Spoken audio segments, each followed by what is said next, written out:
အားလုံးပဲမင်္ဂလာပါရှင်လာမင်းရဲ့ YouTube channel ကနေပရိသတ်များအားလုံးကိုပြန်လည်ပြီးရချစ်ဆိုပါရစေ။ကျမတို့ရဲ့ channel ကနေဒီကနေ့မှဆိုရင်တော့စာရေးသူဖုံးမင်းနိုင်ရေးသားထားတဲ့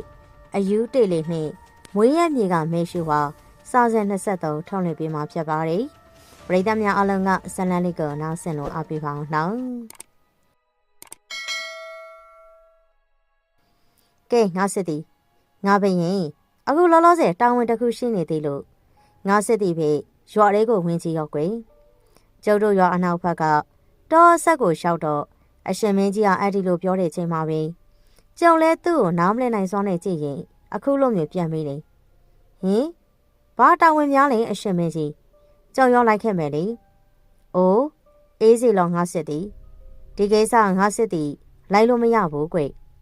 ဟာမရဘူးကျုံလဲလိုက်ပါပဲအရှင်မင်းကြီး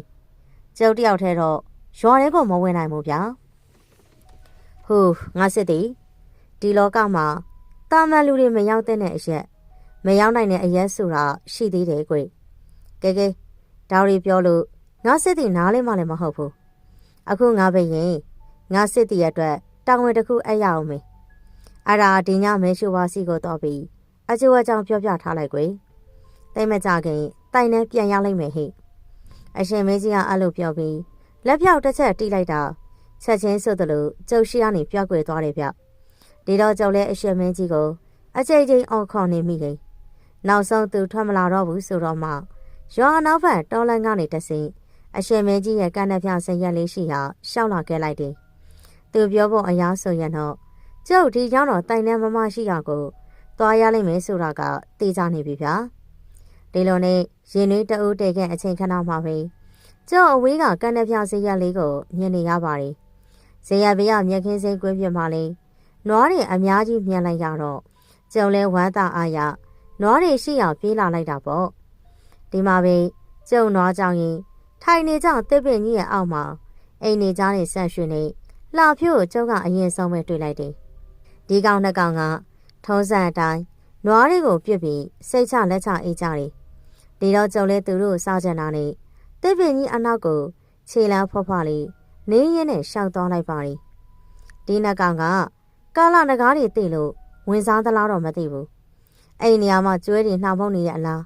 တဖူးဖူးနဲ့ဟောက်တောင်နေသည်ဒါနဲ့ကျုံလေးအပင်အနောက်ကနေဆန်ရွှေ့ရဲ့ခေါင်းကိုတောက်ကနေကိုခောက်လိုက်တယ်အော်သိပါပြီဗျာဟက်ကောင်လှဖြူဟာဘာလဲဆန်ရွှေ့ကဒီမှာအဲ့နေရာကိုဇင်ပြတ်တယ်ဘာကွာခွေးကမင်းကအိတ်နေရငါကောင်းကိုခောက်ပြီးမသိကြအောင်စောင့်နေသေးရင်လောက်ပြီဟက်ကောင်ဆန့်ရှိမင်းဘာကြောက်နေရလဲမင်းကိုခောက်ဖို့နေနေတတ်ငါတော့အိမ်မက်ထဲမှာငွေမောင်လေးနဲ့တာရနေရအောင်ကွာမင်းလာမနှောက်ရှက်နေလာဖြိုးအောင်စိတ်တူပြီးအဲ့ဒီလိုပြောပြီးတော့ပြန်အိတ်လိုက်တော့ဆန်ရွှေလဲခေါင်းကိုတွေ့တဲ့ကုတ်ကလာဖြိုးကိုကြောပြီးသူလဲထပ်ပြီးအိတ်လိုက်ပါရီကျုပ်ကတော့သူတို့နှစ်ယောက်ဖြစ်ပေါ်မှုကြည့်ရင်အတမထွက်အောင်ကြိတ်ပြီးရဲနေလိုက်တာပေါ့ခဏပဲကြာရင်သူတို့နှစ်ကောင်ပြန်ဟောက်နေကြပါလေရောဗျာကျုံလဲဒီတဲ့ခါတော့အနီးနားခက်ဆူဆူနွားချီပုံတပုံမျက်နှာနဲ့နွားချီတွေကိုသူတို့ထမင်းစားပြီးတော့ပြတ်ထားတဲ့ငပြောဘက်နဲ့တဲယူလိုက်ပြီးလှဖြိုးရဲ့မျက်နှာကိုအုပ်ပြီးတယ်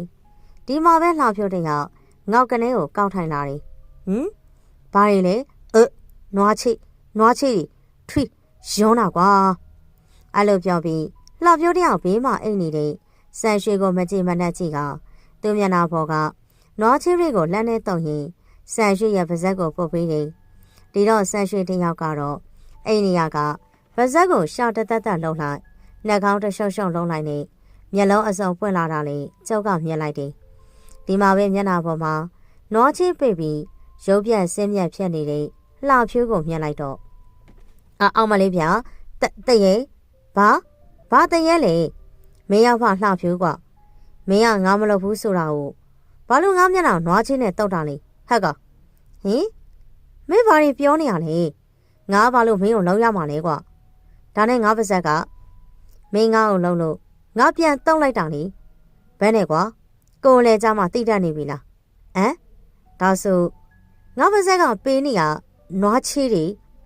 ဆန်ရွှေတယောက်အဲ့လိုပြောပြီးသူ့ပါဇက်ကိုသူ့အင်းကြီးနဲ့ပုတ်ကတဝေါနဲ့အန်နေပါရီပြီးတော့တစ်ဆက်တည်းလှဖြိုးမကြေမနက်ပြီး အတင်းဖက်လို့နှစ်ပန်းလုံးမနေရောဒီလိုနဲ့ဒီနှစ်ကောင်နေတယောက်နဲ့တယောက်လုံးထွေးနေတာမြင်ရတော့ကျုံလဲအပင်ကြီးရဲ့နောက်ကနေတဟားဟားနဲ့ရဲလိုက်တော့တာပေါ့ဒီမှာပဲအတင်းဖက်ပြီးလုံးနေကြတဲ့ဒီနှစ်ကောင်လေးကမန်းကရန်ထားရပြီးကျုပ်ရှိနေတဲ့တစ်ပင်နောက်ကိုနွားရိုက်တော့ကိုစီကရင်နဲ့ပြေးလာတယ်ဟင်အိုးစီတကယ်ချင်းကျုပ်ကောင်တကောင်အဲ့လိုပြောပြီးနွားနဲ့ဒေါက်လေးတွေကိုပြစ်ချကကျုပ်ကိုအတင်းဖက်လိုက်ကြတယ်ဗျာအိုးစီဟာငါမင်းကိုလွမ်းနေရကွာဟုတ်တယ်ဦးစီဒီကောင်ဆန်ရွှေပြောသလိုပဲငါလည်းမင်းကိုသတိရနေရကွာအိမ်မက်ထဲမှာတော့မင်းတဲ့သူငါတို့ငှက်ပြထွက်နေကြတယ်ဟာဟာဟာတော်ပါလှဖြူကမင်းမဲအစောကအိမ်မက်ထဲမှာငွေမုံလေးနဲ့တာယာနေရဆိုကွာကျောက်ကအဲ့လိုပြောလိုက်တော့လှဖြူတယောက်ဘာမှဆက်မပြောတော့ဘူးရှက်တလုံးနဲ့ကျုပ်ကိုအတင်းဖက်နေရပေါ့ဒီတော့မှဒီနှစ်ကောင်လေးသူတို့အိမ်နေရကိုစားတော့တဲ့တရက်ခန်းဆိုတာကျုပ်ဆိုတာသိလိုက်ကြတာပေါ့ခါတိုင်းအချိန်ဆိုရင်တော့ဒီနှစ်ကောင်ကျုပ်ကိုစိတ်တူပြီးအတင်းဖက်လုံးမှအသေးကြပဲဗျာအခုတော့ကျုပ်တို့မစုံရတာကြပြီဖြစ်တော့လွမ်းနေရနဲ့ပဲစိတ်တူဖို့မေးလောက်တဲ့အထိကိုသူတို့ပြောနေကြပါလေဒီလိုနဲ့ပဲကျုပ်တို့တငယ်ချင်း၃ယောက်လေးရွာလေးကိုပြန်ဝင်ခဲ့ကြတယ်ဆိုပါတော့တပြားလုံးကလေကျုပ်ကိုမြင်ပြီးအတော်လေးကိုပျော်ရွှင်နေခဲ့ကြတယ်ဒါနဲ့ပဲသူတို့လေကျုပ်တို့အနောက်ကိုအတင်းကိုလိုက်လာခဲ့ကြတယ်အိမ်ကိုရောက်တော့ကိုပြက်ထမ်းမှာရင်နှွေးချမ်းတောင်းနေတဲ့ဖွားလေးနဲ့စုံနေဖွားလေးကလည်းကျုပ်ကိုမြင်တော့ဝမ်းသာအားရပြစ်ဖက်လိုက်ရင်ကျုပ်တို့မြေဖွားလေးအတော်လေးကိုအလွမ်းတန်နေမိပါတော့တယ်အဲ့ဒီချိန်မှာကျုပ်တို့ရှိရာခြံလေးကိုဘာကြီးတကြီးနဲ့ဦးကြီးစံတင်တို့လည်းအပြည့်အလွှာရောက်ချပြီးဘာကြီးတကြီးကဝမ်းသာအားရစကားဆိုလာတယ်တူမဦးစီပြန်ရောက်လာပြီဆိုတော့ဘာကြီးဝမ်းသာတယ်ကွာဒါနဲ့မင်းရဲ့အရှင်မင်းကြီးရောအရှင်မင်းကြီးကရွာနောက်ဖက်ကတောဆက်မှာကျုပ်ကိုထားခဲ့ပြီးတိမ်မကြခင်လိုက်လာမယ်လို့ပြောပါတယ်။ဘာကြီးတကြီးအဲ့ဒါကြောင့်မလို့အခုမှကျုပ်တယောက်တည်းလာခဲ့ရကျုပ်ကအဲ့လိုလဲပြောလိုက်ရောဘာကြီးတကြီးအပါအဝင်လိုက်ပါလာတဲ့ရွာသားတချို့မျက်စိမျက်နှာအနှင်းငယ်တော့ပြတ်သွားကြပါတယ်။ကျုပ်လဲသူတို့ဖြစ်ပုံကြည့်ရင်တခုခုဖြစ်နေပြီဆိုတာသိတာနဲ့အခုလိုဆက်ပြီးမေးကြည့်ရင်နေပါဘာကြီးတို့ကြည့်ရတာမျက်နှာလည်းမကောင်းပါလားကျုပ်တို့ရာမှာပြဿနာတစ်ခုခုမျှရှိလို့လားဗျာကျုပ်စကားလေးဆုံးတော့ဘာကြီးတကြီးလည်းတပ်ပြင်းတစ်ချက်ကိုလေးလံစောနဲ့ချလိုက်တယ်ဟိုးတူမအိုးစီရောက်ရောက်ချင်းစောင်းတဲ့ထွေးဆိုတဲ့စကားတိုင်းဖြစ်နေပါပြီကွယ်အခုဘာကြီးတို့ရွာမှာတူမောင်နဲ့အရှင်မင်းကြီးသွားပြီးတော့တပတ်လောက်အကြာမှာဥစ္စာဆောင်မတယောက်တောင်းကျမ်းနေလို့ကွယ်ဗျာဥစ္စာဆောင်ဟုတ်လားဘလို့ဥစ္စာဆောင်ကိုပြောတာလဲဒီကိစ္စသိကြရင်တော့မောင်ထင်ကျော်နဲ့အုံမောင်တို့သာမေးကြည့်ပြီတော့မောင်စီဘာကြီးကတော့သူတို့မျက်မြင်ကိုယ်ကြီးမတွေ့ရတော့ဘလို့စာပြောရမှန်းလေမသိတော့ဘူးဘာကြီးစကားအဆုံးပါပြီကျုံလဲရောက်နေတဲ့လူအုပ်ချားတွေကကိုထင်ကျော်ကိုကြည့်လိုက်တယ်ဒီမှာပဲကိုထင်ကျော်ကဦးစီဒီလိုကွာအဲ့ဒီညကငါလေးလေခွင်းကအပြက်မှာမိုးချုပ်သွားတယ်လေဒါနဲ့ညီကိုမသိတတ်သည်လာအောင်ဖြတ်ဖြတ်မှာရွာရင်းကိုပြန်ဝင်လာခဲ့တာပေါ့။အော်ဟုတ်ကူ။ဒါနဲ့ဘာဆက်ဖြစ်လဲ။ဘာဆက်ဖြစ်တယ်လဲဆိုတော့အရှင်မင်းကြီးနေတဲ့ဇေယျအနားကိုအရောက်မှာပဲ။ဇေယျပေါ်မှာထိုင်းနေတဲ့မိန်းလေးတယောက်ကိုတွေ့လိုက်တယ်ကွာ။သူ့ရဲ့ပုံစံကဇက်ပွဲတွေကမင်းသမီးတွေဘရင်သမီးတော်ဇက်ကားတွေခါဝင်းစင်ထားတဲ့တောက်တောက်ပြပြအဝတ်စားတွေနဲ့လှတာလေဇက်ပွဲတွေကမင်းသမီးတွေထက်10စန်းလောက်ကိုလှတယ်။ကိုတင်ကျော်အာဘာအာရင်တန်အဲ့လိုရှင်းပြလိုက်တော့ကျုံလဲအရှင်မင်းကြီးကိုယ်တိုင်သူ့စက်ရမှာနေခိုင်းခဲ့တဲ့တိုင်တဲ့ရှင်မဲရှိဝါဆိုတာသိလိုက်တယ်။ဒါပေမဲ့ကျုံဘာမှဝန်မပြောသေးဘူး။သူပြောတဲ့စကားကိုပဲခေါင်းတစ်ဆက်ဆက်ညင်းကဆက်ပြီးနားထောင်နေလိုက်တယ်။ဒီမှာပဲကိုထင်ကျော်ကအဲ့ဒါနဲ့ပဲငါလဲသူရှိရဲ့ဇေယျနာကိုသွားပြီးသူ့ကိုတေချာအကဲခတ်နေတဲ့အချိန်မှာပဲငါရဲ့မျက်စိရှိကနေရုတ်တရက်သူ့ပြောက်သွားတယ်ဦးစီရဲ့ဒီတော့ငါလဲတရေ6ထားပဲဆိုပြီးရွာထဲကိုကြောက်လက်တဲ့ကြပြေးခဲ့ရတာပေါ့ငါအဖြစ်ကတော့အဲ့ဒါပဲနောက်နေ့မှာရွာတွေကလူတွေကိုလိုက်ပြောတော့လေဘသူမှလည်းမယုံကြဘူးအဆိုးဆုံးကတော့ဟိုကောင်ကြီးအုံမောင်လေသူကငါ့ကိုထိတ်ရီမှုပြီးမြင်းကြီးအောင်မြင်နေဆိုပြီးပြောတာလေအော်ဟုတ်လားကိုဒါနဲ့ဘာကြီးတကြီးပြောတဲ့ထဲမှာကိုအုံမောင်ကြီးလေပါတယ်ဆိုတော့သူကြတော့ရောဘလို့ဖြစ်တာလဲကျုံအဲ့လိုမေးတဲ့ချိန်မှာပဲ လူအုပ်ကြီးအနောက်ကနေအတန်တစ်ခုကြားလိုက်တယ်ပြောပြရမှာပေါ့ဦးစီရဲ့မင်းပြန်ရောက်နေတယ်ဆိုလို့ငါလည်းအတင်းပြေးလာရတယ်မောလိုက်တာကွာအတန်နဲ့တို့လူအုပ်ကြားတွေကနေကိုအောင်မောင်ကထွက်လာတယ်ပြီးတော့ထူးထူးဆန်းဆန်းသူကကျုပ်ကိုဝမ်းသာအားရပြေးလာဖတ်လိုက်သေးတယ်ဗျာဟာကိုအောင်မောင်ကြီးလွတ်ပါတော့ဗျမသိရင်ကျုပ်ကိုခမကြီးစားလို့များထင်ပြီးအတင်းဖတ်နေရကြာရင်ကျုပ်အသက်ရှူကျသွားလိမ့်မယ်အေးကွာငါလည်းမင်းပြန်ရောက်လာတော့ဝမ်းသာလုံးလို့ပါကွာဒါနဲ့အရှင်မင်းကြီးဟောကိုအောင်မောင်ကြီးကအကဲပို့ပြီးကျုပ်ကိုဖတ်ထားရကလှုပ်ပြီးမေးလိုက်တော့ကျော်လဲအစောဘာကြီးတကြီးရှင်းပြခဲ့တဲ့အတိုင်းအရှင်မင်းကြီးမပဘူးဆိုတာပြောပြလိုက်တာပေါ့ဒီမှာပဲသူလေးကြောက်ခဲကိုထញ្ញမ်းနဲ့မှားပြီးဝါမိတဲ့ကလာကြီးလိုမျိုးမျက်နှာညှိုးမဲသွားတယ်ဗျပြီးတော့ညှိုးငယ်တဲ့မျက်နှာလေးနဲ့ကျုပ်ကိုသူတွေးခဲ့တဲ့ဥစ္စာဆောင်မလေးအကြောင်းအခုလိုမျိုးရှင်းပြလိုက်ပါတယ်အေးကွာဒီအကြောင်းပြန်ပြောရမယ်ဆိုရင်ကြောတောင်ချမ်းတယ်ဟိဘာလို့လဲဆိုတော့ငါဒီကောင်ထင်ကြုံမယုံဘူးဒါနဲ့ငါလည်းထည့်ရအမိုးအရှိန်လေးနဲ့ညမောင်ရီပြိုးစာဇရက်ရှိအောင်တယောက်ထိထွက်လာခဲ့တယ်ဦးစီကြီးဟာဒါဆိုကိုမောင်ကြီးကကိုထင်ကျော်ပြောတာမယုံဘူးဆိုပြီးတယောက်တည်းတတိရှိရှိစုံစမ်းခဲ့တာပေါ့နော်ဟုတ်တာပေါ့ဦးစီကြီးဒီကောင်ပြောတဲ့စကားကြောင့်တရွာလုံးနေပါညဘက်လေကွင်းတော်မသွားရဲကြတော့ဘူးလေအဲ့ဒါဟုတ်တော်ရှိမဟုတ်တော်ရှိစုံစမ်းဖို့ကလေသူရဲကောင်းတယောက်လိုးနေအောင်မှတ်လားကိုမောင်ကအဲ့လိုပြောပြီးခါတစ်ချက်ဆန့်လိုက်တယ်မသိရင်တရွာလုံးမှာသူတယောက်တည်းတတိရှိရဲ့ပုံစံလိုမျိုးဟန်လုံးနေကြတယ်ဒီမှာပဲဘာကြီးတကြီးဟာအမြင်ကပ်ပြီးချောင်းတစ်ချက်ဟန်တော့မှသူစကားကိုပြန်ဆက်တယ်ငါလည်းအဲ့ဒီနေ့ကကိုသားဝထက်တော်မှာအတော်လေးကိုတောက်တာများသွားတာတကြောင်ဒီကောင်ထင်ကြောမယုံနာကတကြောင်နဲ့အရေးစွပြီးတော့ရှောက်လာခဲ့တာအရှင်မင်းကြီးဇရက်ကိုလည်းရောက်ရောကိုဦးမောင်အဲ့လိုပြောပြီးကိုပြစ်ပေါ်မှာဖွာလေးတင်ထားတဲ့ရေနွေးကြတစ်ခွက်ကိုငှေ့ကတောက်ဖို့ပြန်လိုက်တယ်ဒီတော့ကျုံလည်းမအောင်ကြီးအိုင်တော်ပဲနဲ့ဆက်မေးတာပေါ့ဗျာကဲဟုတ်ပြီဗျာဇရက်ကိုရောက်တော့ဘာတွေ့တယ်လဲဗျကျောကအဲ့လိုအလောတကြီးမေးလိုက်တော့ကိုဦးမောင်ကြီးလေးရေနွေးခွက်ကိုကိုက်ပြီးလက်ကိုပြန်သိမ်းလိုက်တယ်ဘာတွေ့ရမှာလဲဇရက်ပေါ်မှာထင်ကျော်ပြောသလိုပဲဇက်ထဲကမင်းသမီးလိုဝှက်စားဆင်ရထားတဲ့အမျိုးသမီးတစ်ယောက်ကိုလာရအောင်မှထင်းထင်းကြီးကိုမြင်လိုက်တယ်ခန္ဓာကိုယ်အချိုးစားကလေတိတ်ကိုလှပြီးအသားရည်ရလေငါတို့ရွာကမိန်းကလေးတွေနဲ့တခြားစီပဲဖြူဝင်းနေရပဲကွာပြီးတော့လေအဝှေ့မှာမွေးပြတ်တဲ့သူ့ရဲ့ကိုယ်သိရတဲ့လေးကလေငါရဲ့နှလုံးခုန်တန်နေအောင်ဗျောင်းမြန်လှန်လိုက်တယ်လို့ပဲပြီးတော့သူ့ရဲ့စံသားလေးတွေကဟာတော်ပါပြီအုံမောင်ညာအဲ့လောက်ကြီးတော့အမှုတင်မနေပါနဲ့လူရင်းတူရှင်းတာပြောပါအေးကွာမင်းကလူရင်းဆိုတော့လေငါလည်းလူရင်းပဲပြောတော့မေးငါလည်းသူ့ကိုမြင်လိုက်ရတော့သူ့အနားကိုတော့ပြီးစကားပြောကြည့်လိုက်တာပေါ့ကွာဟုတ်ပြီဗျာခမရဘာစကားပြောလိုက်တာလဲကျုပ်ကအဲ့လိုမေးလိုက်တော့ကိုအောင်မောင်လေးရှက်တလို့လို့အမှုအရာနဲ့ဟဲ့ငါလည်းဖြည်းဖြည်းဆောင်အောင်လှပနေတဲ့သူကိုမြင်လိုက်ရတော့နှလုံးသားကိုရှေ့တန်းတင်ပြီးနတ်သမီးလေးလိုလှနေညမလေးဘယ်ရွာလေညသကောင်းရမတယောက်ထိဇရက်ပေါ်မှာနေရတာမကြောက်ဘူးလားမေးလိုက်တာပေါ့ဗျာဟာခမရတော့မိန်းကလေးလှလှမျက်နှာနဲ့နှာခေါင်းကြီးကပွားနေတော့တာပဲဗျဒါနဲ့ခမရမင်းကသူကဘာပြန်ပြောသေးလဲမင်းကတော့လူကြားထဲမှာငါ့ကိုအဆက်ခွဲနေပြန်ပြီအိုးစီဟာထားတော့ငါမေးလဲသူကဘာစကားမှပြန်မပြောဘူးတို့ရွာအပြူတွေနဲ့တခြားစီပဲတို့ရွာအပြူတွေဆိုရင်ငါ့ကိုမြင်ရင်ပြုံးပြီးအောင်စကားစပြောကြတယ်မင်းလည်းအတိပဲမှတ်လားဦးစီဟဲ့ကိုအမောင်ကြီးအဲ့ဒီလိုဝှေ့ရှောင်ပတ်ရှောင်ပြောတာမြင်ရတော့ကျုပ်တို့ခြံထဲကိုရောင်းနေကြတယ်ရွာအပြူတွေသူ့ကိုမျက်စောင်းထိုးကုန်ကြတယ်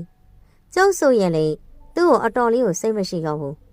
ဒီမှာပဲကျုပ်လိုပဲဘာကြီးတက်ကြီးဟာကောင်မမင်းစကားအတော်လေးကိုများနေပြီငါလက်တွေရှားနေပြီနော်ဘာကြီးတက်ကြီးဝင်ဟောက်တော့မှကိုအောင်မောင်လေးဟုတ်ကဲ့ပါဘာကြီးတက်ကြီးကျုပ်လိုရင်းမေပြောပါမယ်ဗျဒီလိုဦးစီရဲ့ငါဘလောက်မင်းမေသူကပြတ်မပြောတော့ငါလဲစိတ်တို့လာပြီဟဲ့ကောင်မလေးငါပြောတဲ့စကားကိုနားမထောင်ကျင်ဘူးလားလို့ပြောပြီးအနောက်ကြောပေးထားတဲ့သူ့မျက်နှာရှိရာသွားကြည့်လိုက်တာပေါ့ကွာဒီမှာပဲငါမြင်လိုက်ရတာကသူ့မျက်နှာကမျက်လုံးလည်းမရှိနှာခေါင်းလည်းမရှိပါးစပ်လည်းမရှိဘူးဘာမှမရှိရဲ့ဖြောင်းချောကြီးပဲကွာဒါနဲ့ ငါလည်းဘယ်ပြောကောင်းပါလေတမ်းပြီးကိုပြေးလာခဲ့ရတယ်ဆိုပါတော့ဟုတ်ပြီဗျာဒီလောက်ဆိုရင်ကျုပ်ကသိပြီတကယ်တော့သူကအရှင်မင်းကြီးကိုယ်တိုင်နေရာပေးထားတဲ့တနာစိတ်ကတိုင်နှန်းရှင်းပါလေတယောက်ပဲကျုပ်တို့ရွာထွက်သွားတော့ကအရှင်မင်းကြီးပြောတယ်တိုင်နှန်းရှင်းဆိုတာအားလုံးကြားကြတယ်မှတ်လားကျုပ်ကအဲ့လိုပြောလိုက်တော့ကိုအောင်မအပါအဝင်ရှိနေတဲ့သူတွေအားလုံးဗဇက်အဟောင်းသားတွေဖြတ်သွားတယ်ဒါနဲ့ပင်ကျုပ်လဲတိုင်နှန်းရှင်မဲရှိဝပြောပြတယ်အကြောင်းအရာတွေကိုသူတို့အားလုံးရှင်းပြလိုက်တာပေါ့ပြီးတော့တစ်ဆက်တည်းဒီညကျုပ်ကိုယ်တိုင်အရှင်မင်းကြီးရဲ့ဇရက်ကိုသွားမယ်ဆိုပြီးပြောတော့မှကျုပ်ကောင်နှစ်ကောင်အပါအဝင်အားလုံးလည်းစိတ်သက်သာရရောက်ပြီးပြန်သွားကြပါတယ်သူတို့အားလုံးထွက်သွားပြီဆိုတော့မှဖွားလေးနဲ့ကျုပ်လေးထမင်းလက်ဆောင်စားခဲ့ကြတယ်ဖွားလေးကတော့ကျုပ်ပြန်ရောက်လာတော့တိတ်ကိုဝမ်းသာနေရပေါ့ကျုပ်ကလည်းအရှင်မင်းကြီးနဲ့လိုက်သွားရင်ဘလို့မျိုးစောစားခဲ့ရတယ်လဲလို့မေးတော့ကျုပ်လည်းထမင်းစားရင်ရှင်းပြနေရတယ်လေဒီလိုပဲညနေဆောင်ရောက်တော့ကျုပ်လည်းပြက်ကွက်ခဲ့တဲ့တာဝန်တွေကိုအတိုးချပြီးနွားတွေကိုအစာကျွေးခဲ့တယ်အဲ့ဒီချိန်မှာပဲကျုံနားထဲမှာအရှင်မင်းကြီးရဲ့အတန်ကိုကြားလိုက်တယ်ကဲငါစစ်တည်ရင်ဒီညမဲရှိုးဝါမှာအန်နီရတစ်ခုခုကြားရောက်လိမ့်မယ်ကွယ်ငါဘယံမလာခင်အထိတော့ငါစစ်တည်သူ့ကိုကောက်ဝဲထားရမယ်ကြားလားအရှင်မင်းကြီးရဲ့အတန်လေတူထဲရပဲလာပြီးလေတူထဲမှာတဖန်ပြောင်းကွယ်သွားပြန်နေဒါပေမဲ့အရှင်မင်းကြီးပြောပုံအရတိုင်နှန်းရှင်မဲရှိုးဝါနဲ့ပတ်သက်ပြီးပြဿနာတရက်တော့ရှိလိမ့်မယ်ဆိုတော့အသိအချပါဒါနဲ့ပဲကျုံလေးစိတ်ထဲကနေပဲဟုတ်အရှင်မင်းကြီးကျုပ်ဒီညအရှင်မင်းကြီးမလာခင်သူ့ကိုကောက်ဝဲပေးထားပါမယ်ဗျာဒီလိုနဲ့ပဲအမောင်တို့ကနေတဲ့တစ်ခုရဲ့အလင်းရောင်တွေကိုဝါမျိုးပြီးရနောက်ပိုင်းပတ်ဝန်းကျင်တစ်ခုလုံးကလည်းတိတ်ဆိတ်သွားပါတယ်အဲ့ဒီရဲ့ချိန်ကျမှကျုံလဲဖွားလေးကိုခွဲထောက်ပြီးကန်းတဲ့ပြောင်စရက်ကလေးကတိုင်နှန်းရှင်ရှိရာကိုတစ်သားဓားလေးကိုကိုင်ဆောင်ရဲနဲ့ထွက်လာခဲ့တာပေါ့ကျုပ်စရက်ကလေးကိုရှောက်တော့လေဇရက်အနောက်ဘက်တောရရညငတ်တချို့နဲ့ပိုးကောင်ငယ်တို့ရဲ့အတန်းလေးကိုကြားရပြီးဇရက်အပေါ်ကတော့တိုင်နှန်းရှင်မဲရှိုးဝါရဲ့အရေးရောင်ကိုတော့မှမမြင်ရသေးဘူးဒါနဲ့ကျုပ်လေးဇရက်ပေါ်မှာထိုင်နေရင်ညာတစ်ခုရဲ့သဘာဝရှုစားနေရပေါ့အဲ့ဒီချိန်မှာကျုပ်ထိုင်နေတဲ့ကျောဘက်ကနေအေးဆက်ဆက်အထီးတွေးတွေကျုပ်စတင်ခန်းစားလိုက်ရတယ်ကျုပ်ကလှည့်ကြည့်လိုက်တော့ရှေးခဲနန်းတွေဝစ်စုံနေမိမပြုတ်လေးတယောက်သူကကျုပ်ကိုကြောပေးပြီးတော့ထိုင်နေတာသိကြပြီသူကတိုင်နှန်းရှင်မဲရှိုးပါပဲဒါနဲ့ပဲကျုပ်လေးမမမဲရှိုးပါကျုပ်သူ့နာမည်အော်ခေါ်လိုက်တော့ကြောပေးထားတဲ့သူကကျုပ်ဘက်ကိုလှည့်ကြည့်ဟိဒီမှာပဲကျုပ်လည်းတစ်ချက်တော့နှံ့သွားတယ်အကြောင်းကတော့ကိုအောင်မောင်ပြောသလိုမျိုးသူမျက်နှာမှာပြောင်ချောကြီးဖြတ်နေတာဟာမမရှိဝါဘလို့ဖြစ်ဟင်မင်းကဟိုးကောင်းလေးမှတ်လားကျော်အမေကိုသူလဲအတော်လေးအံ့ဩသွားပြီးတစ်ဆက်တည်းဆိုသလိုကျုပ်ကိုပြန်မိတယ်ပြီးတော့သူ့မျက်နှာကတိုက်ပြက်ကုန်းမှတွေ့ခဲ့ရတဲ့ချောမောလှပတဲ့ပုံစံဖြစ်သွားပါလေရောဒီမှာပဲကျုပ်လေးဟိုးတော့ပါသေးရဲ့အခုမှပဲကျုပ်လေးစိတ်သက်သာရရှာတော့တယ်ဒါနဲ့မမဘာလို့မျက်နှာဖြောက်ပြီးကျုပ်တို့ရွာသားတွေကိုခြောက်နေရလဲဗျကျုံမိလိုက်တော့မမရှိုးဝါကချစ်စရာကောင်းအောင်ပြောပြီးတခိခဲနဲ့ရှိတယ်ဗျသူ့ရဲ့ရီပုံလေးကလေတိတ်ကိုလှတယ်ဒါပေမဲ့ကျုံရဲ့နှလုံးသားထဲမှာရှိနေတဲ့မမနှင်းလောက်တော့မလှဘူးပေါ့ဗျအမေသူတို့တွေကမင်းကိုတိုင်လိုက်တာဆိုပါတော့ဟုတ်ပါဗျာကျုံရောက်ချင်းသူတို့ကရွာမှာအုပ်ဆစားတယောက်ခြောက်လန့်နေရလို့ပြောကြတယ်အရှင်မင်းကြီးမပါလို့တော့သူတို့စိတ်ညစ်နေကြတာဟုတ်လားဒါနဲ့မမကိုကူညီပေးမိဆရာကရောပြီးတော့မင်းတို့သွားတာမမတို့တိုက်ပစ္စည်းတွေရောပြန်ရခဲ့ရဲ့လားပြန်ရခဲ့တာပေါ့မမရဲ့အရှင်မင်းကြီးကတိုက်ချုပ်ဖိုးဖိုးကြီးဆိုသူကိုခဏအပ်ထားတယ်လို့ပြောတယ်မမတို့တိုက်ကိုဖြတ်တဲ့အောက်လန်းဆရာ၄ယောက်လေအခုသူတို့မိုက်ပြက်တွေအတွက်အသက်နဲ့ပေးဆက်လိုက်ရပြီလေတကယ်ပေါ့မမရဲ့အရှင်မင်းကြီးကဒီညပဲလာလိုက်မယ်ကျုပ်ကိုအရင်ဆုံးမမစီကိုလာခိုင်းလို့ကျုပ်ကလာရတယ်ဒါနဲ့အရှင်မင်းကြီးပြောတာမမဒီညအန္တရာယ်ရှိတယ်ဆိုတာဘာများလဲကျုံအဲ့လိုမေးလိုက်တော့သူ့မျက်နှာတစ်ချက်ပြတ်သွားတယ်နောက်တော့မှကျုပ်ကိုစူးစိုက်ကြည့်လိုက်တယ်ဟုတ်တယ်မလေးမမအန္တရာယ်တစ်ခုရှိတယ်ညနေပိုင်းအချိန်ရောက်လာရင်ဒီတောကြီးတွေကနေအောက်လန်းဆရာတယောက်ရှောင်းလာတတ်တယ်သူကမမကိုပြောတာကသူ သူ့နောက်ကိုလိုက်ခဲ့ရမယ်တဲ့ဗျာဒါနဲ့ तू ကဘာတူလဲအဲ့ဒါတော့မမလည်းသိချမသိဘူးသူ့ပုံစံကကြောက်စရာကောင်းနေသူ့ကိုယ်သူတော့ကိုသိန်းချိုင်းစံဖဲလို့တော့ပြောတာပဲသူကမမမျက်နှာကိုမြင်ပြီးမျက်တောင်တက်ဝင်သွားတယ်လို့လည်းပြောတယ်ဒါကြောင့်မို့လို့မမလည်းမျက်နှာဖြောက်ပြီးအနေနေရတယ်ဒီကြားထဲမောင်လေးတို့ရွာသားတွေကလည်းမမကိုမြင်ရင်ထီကဘာရီကဘာနဲ့လှုပ်တက်ကြုံလာလို့ကာကွယ်တဲ့သဘောအနေနဲ့6လက်တလို့ဖြစ်သွားတာပါကွယ်ပြီးတော့ဒီညဆိုရင်ဟိုလူကြီးကမမကိုအကြက်ကိုက်ပြီးပေးထားတဲ့ချိန်ရက်စိတ်ရက်ပြည့်ပြီလေသူဒီညလာရင်မမလည်းဘလို့လုံးရမှန်းတော့မသိတော့ပါဘူးကွယ်မရမ်းလိုက်တာမမရစိတ်ချဒီညမမကိုကျုပ်ကကောက်ဝဲပေးမယ်ကိုသိန်းချိုင်းစံဖဲမကလို့10သိန်းကြသူ့အဖေပဲလာလာကျုပ်တော်ဝင်ကကျုပ်တို့ရရင်ဧည့်သည်အနေနဲ့မမကိုစောင့်ရှောက်ပေးရမှာပဲကျုံလဲစိတ်တို့ပြီးကျဲလောင်စွာနဲ့ပြောတော့စကားအဆုံးမှာတက်ဆက်သေးပြီးတဟားဟားနဲ့ရေမောတန်ကြီးထွက်လာတယ်ဟာဟာဟာဘဲကောင်ငါးနာမည်ကိုခေါ်ပြီးချိန်မောင်းနေရလေကွာအတန်နဲ့အတူဈေးရန်ဤတောဆက်ကနေ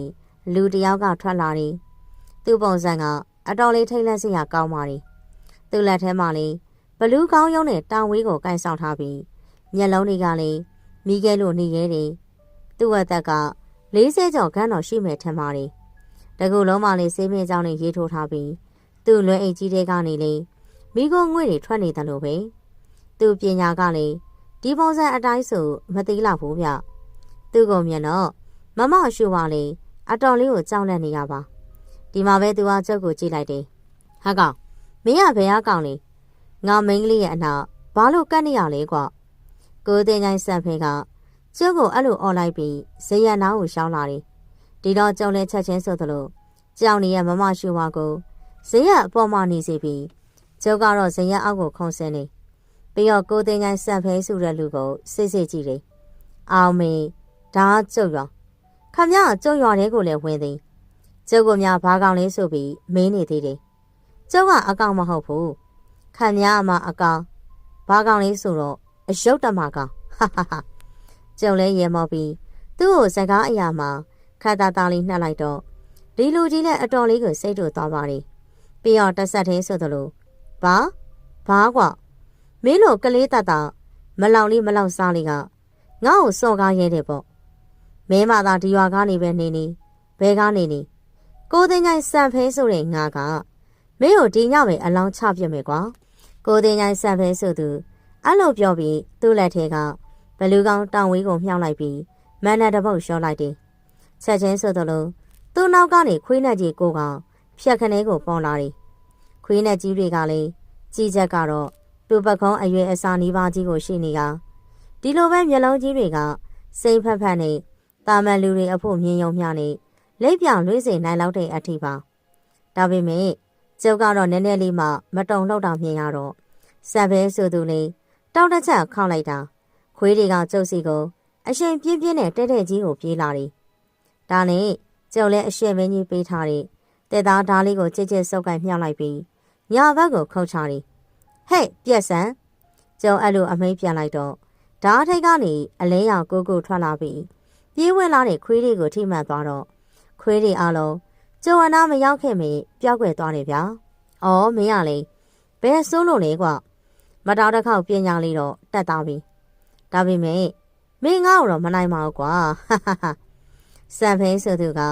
ကျုံကရဲမောပြောဆိုလိုက်ရင်လက်ထဲကဘလူးတောင်ဝေးကိုမြေကြီးပေါ်ကိုထူလိုက်တယ်။အဲ့ဒီချိန်မှာမြေကြီးတွေကလှုပ်သွားပြီးအကြောင်းတွေအောင်ဖြတ်လာတယ်။တက်ဆက်သေးဆိုသလိုအဲ့ဒီအကြောင်းတွေကနေမိကိုနဲ့တွေထွက်လာပြီးလူပုံစံတွေဖြစ်လာပါလိမ့်ရောဗျာဒါနဲ့ပဲကျုံလေးတစ်သားသားကိုညှောက်ရှမ်းပြီးအဖြူရောင်အလဲနှမ်းတွေထုတ်ကကျုပ်စီလာနေတဲ့မိကိုရောင်အရေးကြီးတွေစီကိုပြက်လိုက်တော့တာပေါ့ဒီမှာပဲအဖြူရောင်အလဲနှမ်းတွေကအရေးတေစီတက်တဲ့ဝင်ရောက်ထိမှန်သွားခဲ့တယ်ဒါပေမဲ့သူတို့တွေကခွေးနဲ့ကြီးတွေလိုပျောက်ကွယ်မသွားဘဲနဲ့တကောင်ထိရင်2ကောင်ထွက်လာ2ကောင်ထိရင်3ကောင်ထွက်လာနေမကုံနိုင်အောင်များပြားလာတော့တာဆိုရင်တဖြည်းဖြည်းနဲ့သူတို့ကကျုံဝနာကိုရောက်လာကြနေဗျာကျုံလေးဘာဆက်လို့ရမှန်းကိုမသိတော့ဘူးမထူးတဲ့အဆုံးမှာတော့ကျုံလဲအနားကိုကတ်လာတယ်အရေးတွေကိုတစ်သားဓားလေးနဲ့ခုံချလိုက်တော့တယ်ဒီတခါတော့အရေးတွေအလုံးကျုပ်ဓားချက်မိတဲ့အခါတန်းပြီးတော့ပျောက်ွယ်သွားတယ်ပြု ကျုံလဲအားတက်ပြီးလက်ကိုဆန့်ပြီးလာနေတဲ့အရေးတွေအားလုံးကိုဓာတ်နဲ့ပဲအစွမ်းကုန်လိုက်ပြီးခုံးလိုက်တော့တိတ်မကြခင်မှာသူတို့အားလုံးပျောက်သွားတယ်ဒီမှာပဲအရေးတွေကိုမဲပြီးတော့တိုက်ခိုက်နေတဲ့ကျုပ်စီကိုအားကြီးရဲ့ဆက်ကြီးတစ်ခုအလင်းငတ်ကိုဝင်လာတယ်ဒီတစ်ခါတော့မခုခံနိုင်မဲနဲ့ဆက်ကြီးထိပ်ပြီးအနောက်ကိုလွှင့်ဆင်သွားတော့တယ်ပြီးတော့ကျုံရဲ့တက်သားဓာတ်လေးကလည်းလက်ထဲကနေလွတ်ထွက်သွားပြီး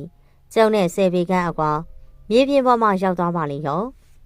ဒီမှာပဲအလင်းငိုက်တိုက်ခတ်လိုက်တဲ့ဆန်ဖဲဆိုသူကလည်းကျုံဝနာကိုတလန်းချင်းကိုရှောင်းလာတာကိုကျုံကမြင်လိုက်တယ်တဖြည်းဖြည်းနဲ့သူဝနာကိုရှောင်းလာပြီးသူ့ရဲ့တန်ဝေးကိုမြှောက်က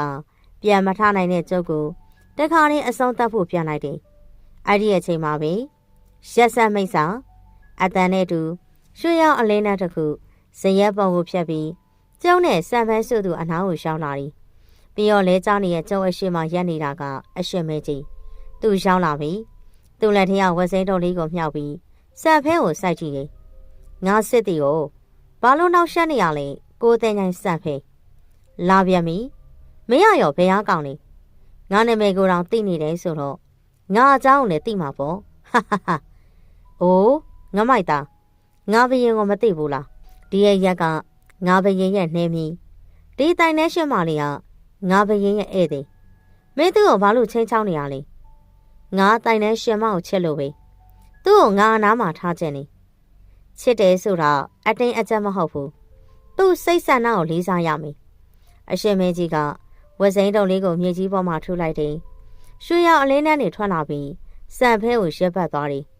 စံဖဲလေးအော်ဟင်းရင်ရုံးကမှုစူးစမ်းပြီးမရဘူးမဖြစ်နိုင်ဘူး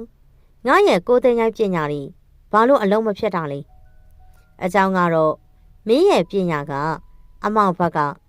ငါဘရင်ရဲ့ပညာကအလင်းဘက်ကအမောင်ကအလင်းကိုဘယ်တော့မှတော့မနိုင်ဘူးအရှင်မင်းကြီးလက်ဖြောင်းတစ်ချက်တီးတယ်အလင်းနဲ့နေပိုတောင်းလာပြီးစံဖဲလဲဒူးထောက်ထိုင်ချလိုက်ရတယ်သူမျက်နှာပေါ်မှာဒေါသနဲ့အံ့အံ့သင့်မှုတွေရောထွေးနေရပါမောင်မင်းအရှုံးပေးလိုက်ပါမင်းရှင်ဝါကမောင်မင်းကိုမချစ်ဘူးဆိုတာလက်ခံလိုက်ပါ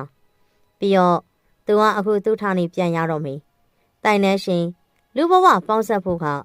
မဖြစ်နိုင်ဘူးဆိုတာမောင်မင်းမသိဘူးလားကွယ်မင်းကအယူပဲ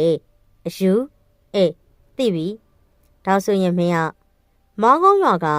ဘိုးဆန်ရှင်ကိုအလွယ်တကူအနာယူလိုက်တဲ့ဒီရွာအယူတေးလေးဆိုတာလားဟိဟိဟိမောင်မင်းငါဘရင်ကိုတော့သိသားပဲကွကောင်းပြီဒါဆိုလဲငါဘရင်ပြောမေမရှိရဲ့မြတ်တာကိုအတရချက်လုံးလို့မရဘူးဆိုတာသိထားလေကဲအခုမောင်မင်းငါဘရင်စိတ်ဘဝင်မနှွမ်းရခင်ပြန်ကြွဖို့ပြန်ပြီတော့အရှင်မင်းကြီးကအလို့ပြောပြီးစံဖဲကိုလှုပ်ပေးတယ်စံဖဲလဲထားရလာပြီးကျုပ်တို့ဒေါသတကြီးကြည်ရင်နဲ့တော်လေးကိုပြန်ပြေးဝင်သွားတယ်အရှင်မင်းကြီးသူ့ကိုလှုပ်ပေးလိုက်တာကောင်းမှမလားစိတ်မပူနဲ့ငါစစ်သည်သူနောက်တစ်ခါပြန်လာရင်သူ့အတွက်ပို့ဆုံးမင်းဒီတစ်ခါသတိပေးလိုက်ရုံမင်းငါဘရင်ရဲ့ဖုံးတော်ကိုဒင်းလို့ငမ်းမိုက်သားကရှင်းပြန်ဝတ်မှမလားကွကဲအေးစေလောငါစစ်သည်အရှင်မင်းကြီးကကျုပ်ကိုအဲ့လိုပြောပြီးကျုပ်တို့နောက်ကိုရှောင်းလာပြီးမင်းရှင်ဝါစီလှည့်သွားတယ်ကဲတနာစရာမင်းကလေးအခုပဲတိုင်နှံပြန်ရလိမ့်မယ်ပြက်သွားတယ်တိုင်နှံကိုငါဘရင်ကမောမှန်ပြင်ဆင်ပြီးပြီကွယ်ပြီးတော့တင်းရဲ့အနှွဲတော်လေးလေးအဲ့ဒီမှာတင်းအလားကိုစောင့်နေပြီရှင်တောက်စုဟုတ်တယ်မင်းကလေးငါဘရင်ရတနာတွေနဲ့အတူတင်းဆွေမျိုးတွေကိုတိုက်နေရမှထားခဲ့ပြီ